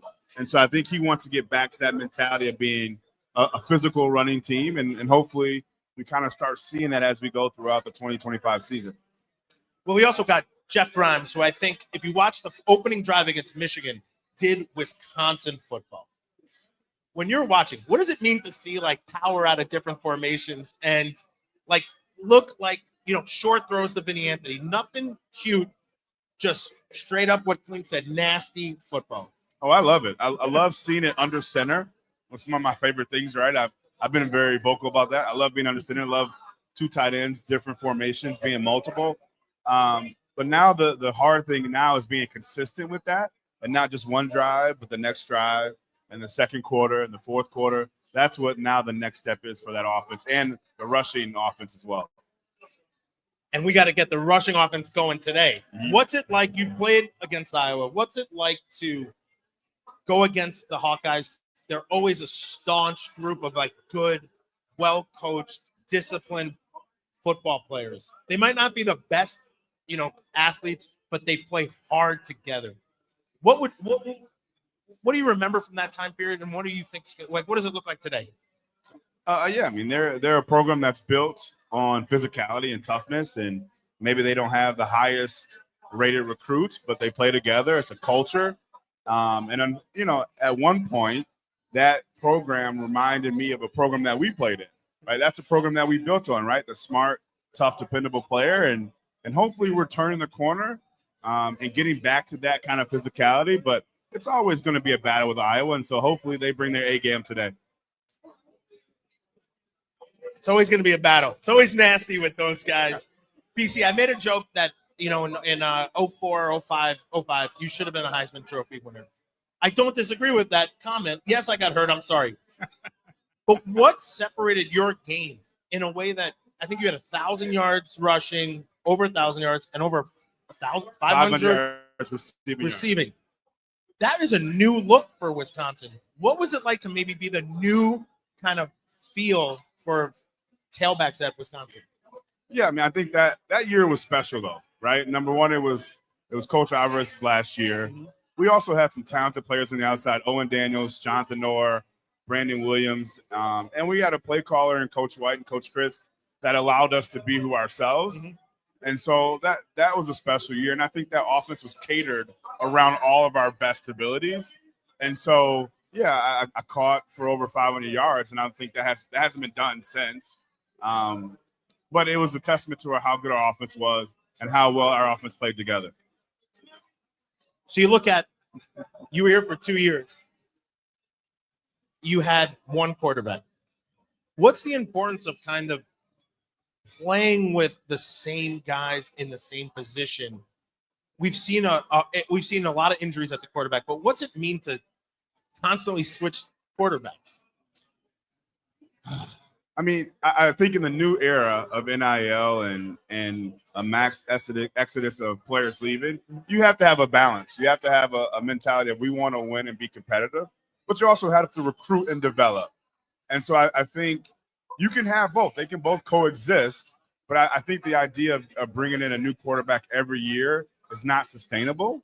And what we've seen the last 3 years of guys can get hurt and things can happen in a heartbeat. And if you haven't developed a guy that's behind them, then we're out. We have the same problem next year. And I think that's the frustrating part because injuries are a part of this game, but not being able to develop a guy who's ready to be the starter for 2 to 3 years. And I think that's, kind of hindered us a little bit. And in this day and age, quarterback is huge. Yeah. If you look at all the top teams in the country, they have a really good quarterback. Whether they were a highly rated kid or they're a kid that developed in a system, every top program has a quarterback that is a difference maker, and that's what we need right now. Because we, like when I think back, we had Bollinger, we had Sorgi, we had Stocko, Shabert. Guys fit kind of a mold. Sorgi's a little different because he was more of a stand in the pocket and throw it, not a runner. But the rest of the guys were all kind of this one mold. So you could kind of like plug and play. Oh, so I don't know. To me, it just seems a little bit more difficult that we are going to the portal so much. You hear the high school NIL stuff, you hear the transfer portal stuff. What's your advice to your kids to say, hey, these things exist? Yeah. What do you say to them as advice? I think you got to go to the best situation that fits you, right? The right program, the right stability, but also you got to go to a program that believes in you as a player. And I think all those guys that you just mentioned, I think everybody would label them as like game managers, but those guys also made the plays when it needed to be made, right? And so that's what separates those guys each and every year. When their number was called, they made the play, they made the throw, they made the right decision, they made the checks. And I think that's the thing that we need that consistent play day in and out where you know what you're expecting. So when you look at the Badgers now, you're sitting and you're watching and you're like, man, this team needs what? Offensive line. Hello. I don't think it's just one thing, to be honest with you, right? Like I think the last couple of years we needed an identity, right? And so I think we're kind of trying to develop identity. The problem is, though, I think it's tough now that the Big Ten has changed. Sorry. And so now you have an identity. You need to recruit the players and develop the players that are going to help you be successful. That's a loaded answer. You never know what you're gonna get here on the Believe in Badgers, Especially podcast. in Madison on homecoming. There's nothing like smoking inside or outside, technically, and screaming O-line, which is not wrong. I think we do need O-line, but what a funny place Madison is. BC, let's talk about Madison and the environment. Look at all these Badgers walk by. What's it like to play football in Madison, Wisconsin? Oh, You did play other places. I did. What is the difference from Colorado to here? I mean, I love Madison. I was only here for 2 years in 04 and 05, but there were a special 2 years. I got to play with great guys like you and Pose and Travis and Clink. And so I think the brotherhood is what's special about it. But it's also days like this, right? This is an October day, homecoming. This is a good day for football. Old school football against a team that kind of has the identical, mantra as us of being physical. So I love Madison. I love everything about it. Get back every chance I get. So I get to hang out with you and other guys. So it's a special place. It's a special for me. 6 o'clock game time. As a player, I hated these. Yeah. There was no time to go out to Wando's and drink 20 beers afterwards. No. You had to get up That's at like 7 a.m. and wait all day because they were like, oh, let's go bus to the stadium to run on the field. Like you've never done it before. Because they didn't want guys to sleep in all day, which is something you would have did. You would have did. What's it like? We haven't played many night games. What do you remember from a night game? How do you stay locked in for that? I mean, if I remember correctly, in 05, we played North Carolina was night. Michigan was night. Michigan was night. So, like, it's a hurry up and wait type of deal. But it also gives you time just to relax and really focus on what the game is. But then you watch the other games, get you excited. But, like, what can you not be excited about? Homecoming, Iowa, at home, night game, October football. Like, this is a good time. It's a good time to be in Madison. You're going to have a lot of fans who are very well lubricated, very excited to be here, very pumped up. BC, what's it like? Do you walk on the streets and people are like, oh, Brian Calhoun, I love you? No, we're old. I mean, like, nobody remembers 20 years ago, right? Nobody remembers 20 minutes ago, let alone 20 years ago. But BC, it's nice to be back in Madison, though. you talk to the team. You say, we're going to win today because of this. What is this? I think the biggest thing for them is to control what you can control, right? Like control the tempo, control the physicality of the line of scrimmage, and being physical, right? And so if a bad play happens, forget it and move on and play together as a team. I love that, BC. Brian Calhoun, you're the best, man. Start funneling more kids up here. I mean, legally do it. Legally, right? Legally do it. I don't know. Just legally do it. There are no laws anymore. It's the wild, wild west. Yeah, it's the wild, wild west. We're glad that you're the sheriff here. Thank you, Brian Calhoun. Yeah, BC. Thank you, man. Appreciate it. All right. Someone say we've seen. Oh, no.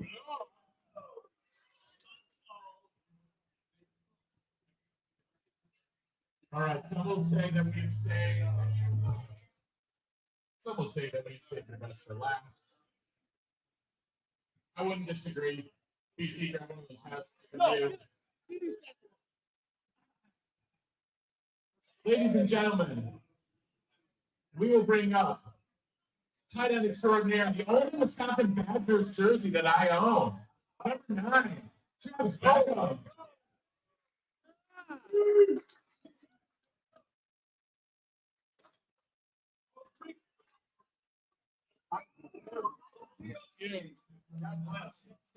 Thank you. Thanks, dude. We really appreciate you. Man, it's about time. I only been here since 10 o'clock. I know. Well, I was on time. I thought it started at 10:15. I was here at 10. I was precise. You were responsible. And then only to find out that I was the last one to go. So I've only. You get the open hats, then you get the headline. Okay. Okay. Some of us would say the keynote speaker. Sounds terrible. That's not true. You're the headliner. So the other guys were like openers, and then there's the keynote speaker. I think everyone's great. Okay. But it was awesome to hear all the guys' perception of everything that's going on. So. Well, Travis, you bring up a great point right off the bat. You are on time, but early, so that's on time. That's a Coach Alvarez thing. Is that where you learned that?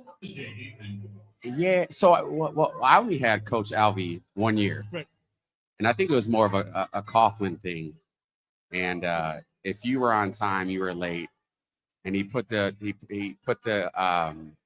clocks forward 5 minutes. So I was used to it, and that's engraved in me. And that's what I do with everything I do in life, in my professional development, my friends. I hold people accountable, and I think that's just something that Coach Coughlin did throughout his career, as far as developing these young men and instilling greatness throughout his career. To me, that's a cultural thing. To me, Wisconsin has a little bit of a culture confusion. I don't know how the nice way to phrase it. What do you think is a way to kind of get back on track with the Wisconsin culture? Now, I'm not saying guys aren't on time. I don't know that. But we have these things of like, be on time, work hard. You can never not do a good lift in the weight room. Yeah, it's tough. And you guys have hit on it multiple times. It's NIL. And I think two things, actually. It's NIL, and then post-COVID. These kids this generation is a different breed. Sure. And you talked about it. I think you talked about it with Joe Thomas, as far as is JD and Palermo. Like, these guys would have been in jail for what they would have done. The death penalty, maybe. Exactly. And so it's just a different generation that you have to work with. You're good. And so, again, when you have this generation that and it's tough for the coaches. One of the toughest things is that they have to recruit their own players. But two, any type of force, like what I was used to growing up, as far as holding me accountable and trying to get the best out of me, is now essentially illegal, and is frowned upon. So it's tough. It's tough to relate. But I can just tell you now, just the generation is completely different. Right. So your work is with athletics in a business development role. Talk to us more about that. I remember some corporate stuff, like I guess when we were there, but it really hadn't taken off. Now it's huge. Yeah. So I do the corporate partnership for the Wisconsin Badgers, whether it's campus, but it's primarily athletics. So all the in-venue signage, social, digital, NIL world. Anytime a brand at the end of the day wants a relationship with the University of Wisconsin, we put that together. And a lot of times we work with brands that a lot of times, like since COVID, influencers have become a big thing. And now the fact that we have the ability to use student athletes as influencers has completely blown up. But the biggest thing is I get a chance to connect with these brands and see what their goals and what their vision is, and then find student athletes that have the same morals and values and visions. And so once I figure out who the match is, I connect the two, and then we build a partnership. And at the end of the day, it's supporting Wisconsin athletics.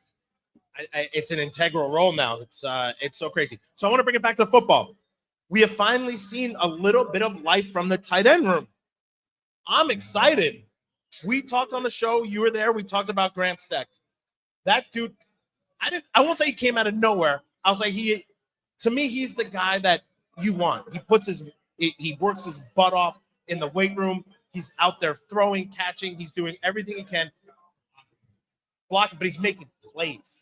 How excited is to see him and Lance Mason as guys who now like are changing the offense? Yeah, because is it grandson? Is it his second year? Second year. So I know they had a lot of they had high hopes on him coming in, red shirts, and then Lance Mason comes in and people are super excited about him. And then we talk about the guy that came in, which was for the Mackey Award finalist that came in for like 2 weeks and then who basically said that Wisconsin was practicing him too hard. And that's what I mean, this generation. So it's exciting to see the guys move the ball around. It's exciting to see the guys because what I did was built a relationship with Stocko and Tyler Donovan. And when you talk about, when Lee was talking about just basically having trust in the receivers and throwing the ball up, half the times, I don't know why TD was actually throwing the ball to me. I'm like, oh man, I don't know why he's throwing this ball, but I'm gonna go up and make a play. But it happened to make those receptions get me #1 in the country. So I'm not complaining too bad. But it's great to see those guys be able to move the ball. And what Coach Chris did a great job is he revolved that offense around me and kind of he put the players in the best position to have success. Well, you mentioned, I call him touchdown, Tyler Donovan, throwing the ball to you because I think it's because he trusted you, that you had the skills and the wherewithal to go up and make a play. And if not, it wasn't a bad play. Yeah. Trust is not so easy to build. How did you guys build it? That's I just compared it today. Like, if you have a guy just show up, you in the NFL, so it's a little different because guys, you play with Manning, so he was there though. Yeah. But like guys are showing up and being able to, they kind of change their, there's a lot of different ways that quarterbacks change. That's a good question. You got to take them out to lunch. I think this tactic might have worked.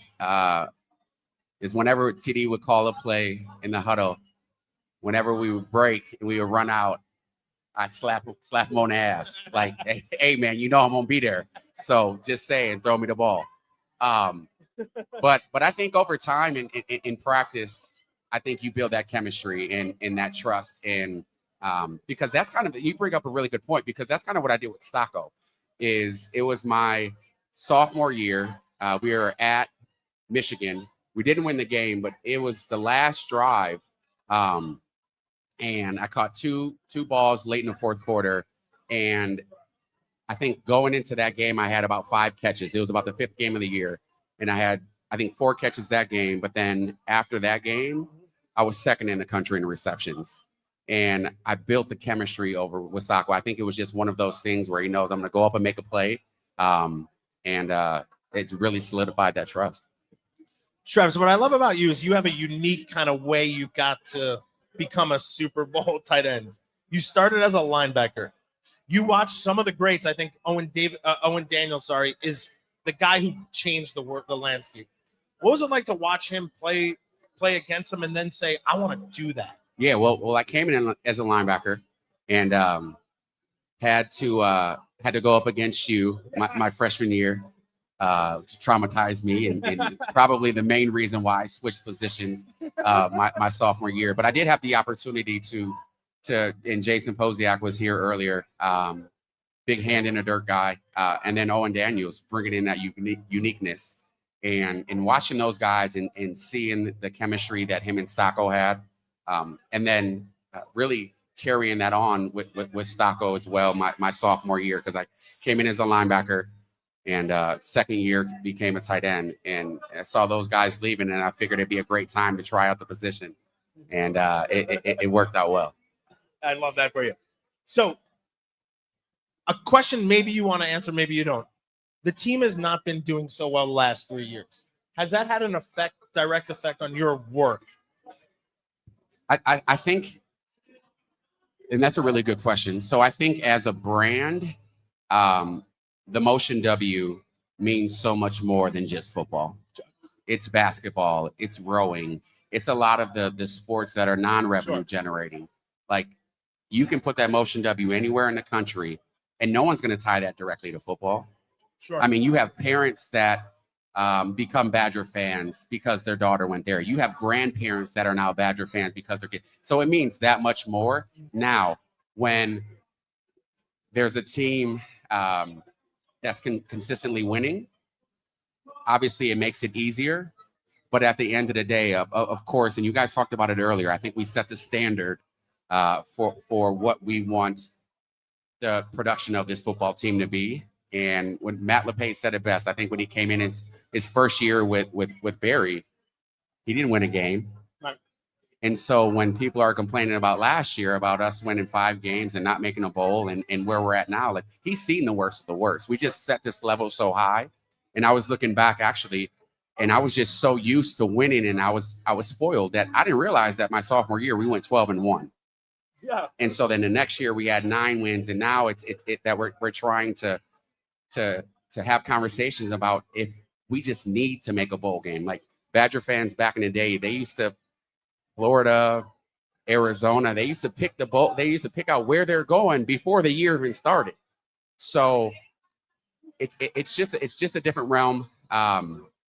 But yes, obviously when the teams are producing, the brand, it's easier to make that connection. But at the end of the day, that Motion W stands for tradition, history, a legacy, and it's never going to go away. You're right, and with the success of women's hockey, men's hockey, volleyball, like these are now nationally known. They're on TV. It's awesome. I think it's fantastic. Talk about the team. You're there. You see it more. We got to win today. I think we have to. What do you think are the keys to victory? Yeah, it's homecoming. And as far as keys to victory, and you guys talked about it earlier, Vinny Anthony.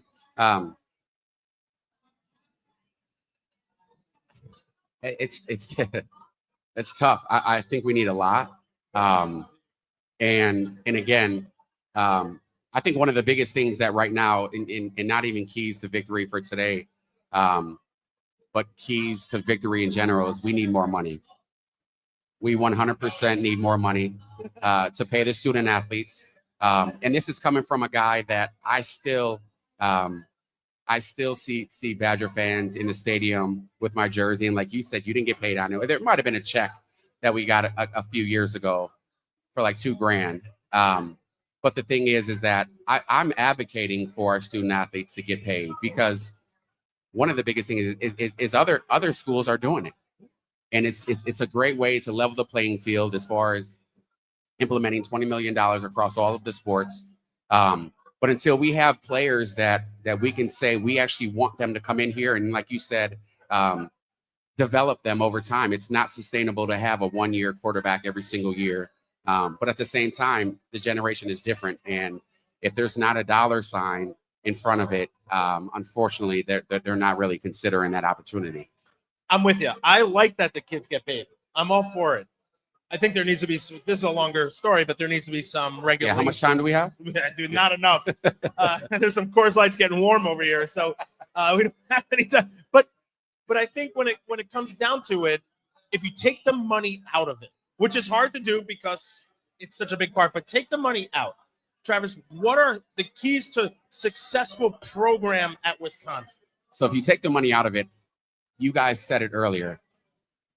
Every single guy that was up here that spoke today, and guys that haven't been up here, that are here now, and guys that I think we actually need to do is we need to connect with all of the guys that are going to be at the captain's tailgate for homecoming, and send them across the country, use them as ambassadors, because the toughest part about the easiest decision for me was being a Badger is because I wanted to end my story as a Badger. I've seen it growing up. I'm from the state of Wisconsin. But then you talk to our student athletes about what it means to be a Badger and building that culture from a staff that isn't from Wisconsin. So we need the guys that are from the state of Wisconsin. Then you talk about the guys that are from California and Colorado, and that's how you build a program. But it's important to have that motion W on the helmet, wear it in on your chest, and you need to have former student athletes that can speak on your behalf. That's going to be one of the easiest ways, I think, that we keep the top talent in state and try and grow this program without money. Everybody, I want Travis Beckum to write our strategic plan moving forward. Is anybody here who's okay? I'm gonna call Chancellor Manukin up the tower. I think you touched on a lot of really good points that all really could help our team outside of the money. I think it's so important to go into people's houses and say, dude, your parents went here. You grew up with this on your wall. You want to be here. It's a legacy. There's a lot of athletes. There's Jada Trinilia that she plays on a volleyball team, and her dad played hockey here. Her mom played volleyball here. Her brother played football here. Then Madison Quest, she's on the volleyball team. Her mom played volleyball here. Like, you want your kids. I can guarantee you, her mother was a great advocate on saying, girl, you ain't got an option. Your ass is going to Wisconsin. So that's what we need. That's what we need to be doing. So 2 more points I love is that one, I think Coach Chris had all Badgers. Might have been too many. And Coach Fickle has 1, I think, in Casey. It's too little, especially at a place like Wisconsin, where we trust our own people. So I think there's a happy medium to bring more guys on who played, who are, who can do it. I don't want to just hire some random guy like me or Matt Perkins to just do it. Although you should hire me if anyone's here. That's Jay's strategic plan. I know. He called me the other day. He didn't even say, hey, Travis, how are you? He started the conversation. Matt Bernstein needs to be recruiting for the University of Wisconsin. I'm like, damn, what's up, Jay? Well, hey, Jay, how are you? Yeah, you're right. Well, I would say this. I think the recruiting program could use Badgers, though, because you're literally talking. It's authentic. Boo! Come drink, though. We love your money, Iowa. Badgers recruiting Badgers and telling them the story of what it means to be a Badgers is authentic. It's organic. That's what needs to happen. And I mean, Mac was a Badger, so it's authentic. But again, it goes down to there's so much more at stake right here when that money comes to play, and we can't. That's not going to change. So, Travis, your number one thing is we are not there in the money. We're not there with the money. We need to be able to find creative ways to say we can pay X amount of money for top, and it's not about just having the best. But at the same time, I feel the worst for the coaches because we don't have the funds to pay our top guys to stay. Like, we're having to recruit our own players that are on the team. Yep. Like when you look at Chucky or AJ Store, like guys are leaving like that. AJ might not have been the best. He kind of liked leaving. Yeah. So and again, in his defense, at the end of the day, that makes that story that much better. You want to go to one school. I went to 8. So like that is a great way. Where do you become an alumni? I don't even want to go into that. That's too much. But the Chucky Hepburn thing's interesting because that dude could have been a folklore hero here. And then he left, and I don't want to say it diminishes his experience or his legacy, but it does. Yeah, I mean, but it does. Like at the end of the day, it does. I want our guys to be here forever. It's the toughest. It's the toughest for the fans because how do you build a connection? How do you build chemistry with guys that have no idea what the team is going to look like next year? Like it's tough. You better keep that receipt. You better leave the tag on it. Leave the tag on it. It's listen. All these things are I don't want to say pressure points into how every program's successful. I think Badger needs to recruit. We need to recruit in the state. We need to have Badgers doing the work because it's passionate. Big day today. What do you think, Travis, happens at the end of the day? Again, it's homecoming. We need this. This is much more than just a regular game. Yeah, it was. Last year's game against Iowa sits out of all the losses. That game is fans sat with me. It's a trophy game. Yeah, it's a trophy game. This in Minnesota are always going to be the games that sting the most. It's a trophy game. So we got to. I think it's a time to figure out who we are as a team. And I know you come in, you play these non-conference teams, you try and figure out your identity. I feel like we're still searching because there are some times. I mean, you look at the first drive of last week. I'm like, damn, who is this? Yeah, all of us. And so the potential is there. The potential is there, and you just got to be consistent on what we're doing. You look at I think it was like late in the third quarter. It was actually funny. I don't know if he was on the scouting team, but one of my buddies, Matt, texted me. He goes, "Why are we just throwing slants? Why are we not going deep?" The next play, he goes deep, catch the ball, and then that pass interference completely turned the dynamic of that game, which it was pass interference. But we need to take advantage of the players we have. I would love to see Jalen Ballard transfer to Ohio State super fast. Obviously, super consistent with Vinny Anthony. Lance Mason is a great pocket. Once you have a tight end like that, like the sky's the limit. Like you have someone that you can trust. I love our running backs. Our defense is. I just want our offense to bail out our defense because our defense has been playing tough all year. I think we need to score like 3 touchdowns. We win 2 touchdowns. I think we actually win. Our defense is playing great. The offense needs to stay on the field. That's all you can ask, and I think we win this game. I like it, and it makes this homecoming so much better. I don't want to be drinking sorrow beers later. I think you're going to drink the beers regardless. But the beers are going to have it, but are they happy or sorrow? Yeah, okay. Oh, sorrow. Okay, I thought sorrow was like a brand of a beer. I'm not a big beer guy. There's only one beer I drink. Coors Light. That's not true. There's a lot of them, but Coors Light's my favorite. Okay. And is it Jay's that has the best Coors Light? Coldest Coors Lights. Okay. This side the Mississippi. Wando's and Jay's. It's in the same place. By the way, Jay, the fish fry yesterday was dynamite. Wings? Oh my God. Did you? You got a good fish fry? I heard the Shack out in Black Earth has a good fish fry too. I didn't get paid to say that either. I promise you. Somehow Jay is like the chef. Yes, chef. The wings. And who said it earlier is that Jay was he loved having the guys back and was supporting us at the same time seeing us standing in line making us wait. I can't. No, it's all right. We're not hating on Jay's. We love Jay's. That one time at Jay's. I have never heard of a line at Jay's in my life. Yeah, you are. Yeah, you're a different breed. And he speaks very highly of you. He does. Met my wife at Wando's. It's like I have Wando stuff all over my house. And then this is another thing too. Is then you said Coach Fickle, Lee Evans, that you can't bring your wife around. Nope. And Travis Beckum. Has she? I've met your wife before. Have you? Yeah. So, yeah. I was just wondering why I wasn't in that group. I'm not taking anything away from Lee because the man is beautiful.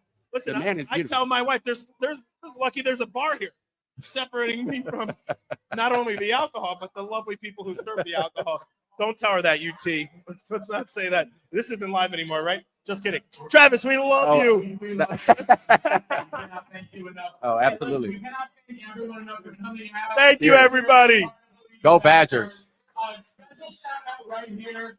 Our new man, Chris Anasetti, Oak Wealth Management. Chris Anasetti is great. Not possible without Chris. Shout out to the alumni. Woo! This is the man. And we want to thank everyone at Believe Network, FanDuel. Make sure you subscribe on YouTube, Spotify, Apple Podcasts, wherever you get your podcasts. Oh, and thank you to all of the amazing alumni. Yeah! Woo! Thank you, Jay. Thank you, Jay. Jay! Jay! Thank you, Jay. What do you say? Jay just said it was open bar for the next 30 minutes. So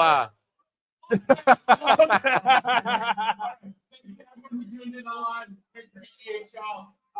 And until next time, on Wisconsin.